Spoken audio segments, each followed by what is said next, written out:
All right, grab your tea, coffee, or whatever helps you process chaos, because today we are spilling some serious historical tea. We're talking about monarchs who didn't just rule kingdoms, they stressed everyone out.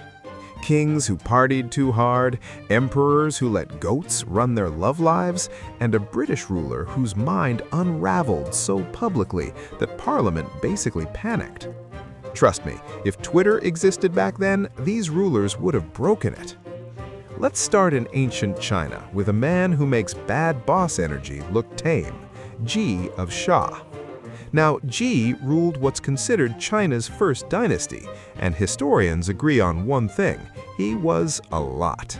Instead of, governing, Jie reportedly spent his days in non-stop drinking parties, lavish excess, and extremely questionable decision-making.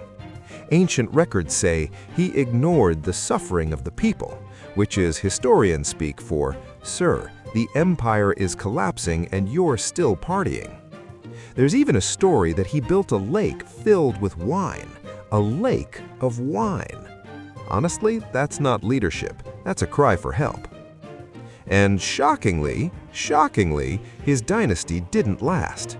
Jie was eventually overthrown, and his downfall became a moral lesson in Chinese history.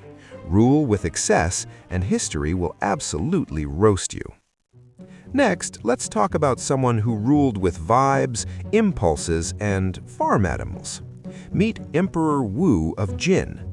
This man had over 5,000 concubines, which already raises questions like, "Sir, how do you even remember birthdays?" But instead of choosing who to visit each night, Emperor Wu said, "You know what? Decision fatigue is real." So he created a system. He rode around the palace in a goat-drawn cart, and whichever door the goat stopped at, that was the concubine for the night. Yes, the goat decided. Naturally, the concubines caught on. They started leaving salt and fresh grass outside their doors to attract the goat, which means palace politics became goat politics. Honestly, if you told me this was satire, I'd believe you. But no, this is documented history. Now, let's shift gears from bizarre to tragic.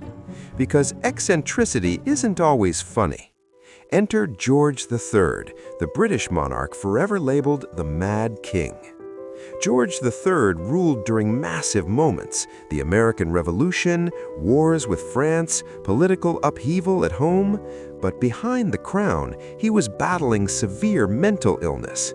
During his episodes, he reportedly spoke non-stop for hours, suffered delusions, and sometimes didn't recognize his own family. And here's the thing, this wasn't hidden. The king's condition was public. Parliament was scrambling, the government didn't know if he was fit to rule. Imagine your entire country watching its monarch slowly unravel, with no modern medicine, no understanding, and no clear solution. Eventually, Britain established a regency, essentially admitting, "We love the crown, but the king needs help." It's less tea and more a reminder that power doesn't protect you from being human. So, what do we learn from history's most eccentric monarchs?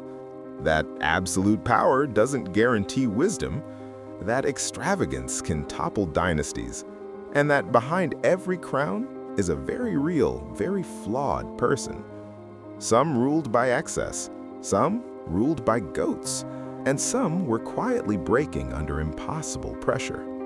History remembers them all, but not always the way they hoped. If you enjoyed this royal tea, let me know which ruler shocked you the most. And remember, next time leadership feels chaotic, at least a goat isn't making the decisions.